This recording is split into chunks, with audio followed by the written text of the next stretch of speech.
This video will show you the location of the 4 oxygen sensors in a 2008 Hyundai Sante Fe. Bank 2 sensor 1 upstream, Bank 2 sensor 2 downstream, Bank 1 sensor 1 upstream, Bank 1 sensor 2 downstream. Here's all 4 of them. I will now try and give you a visual of their exact location. Here we have Bank 2 sensor 1.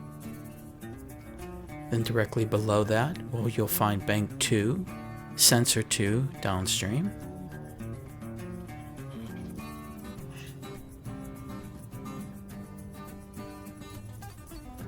Towards the back is Bank 1.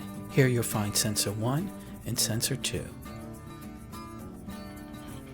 That's Bank 1 Sensor 1 upstream to the right and Bank 1 Sensor 2 downstream to the left.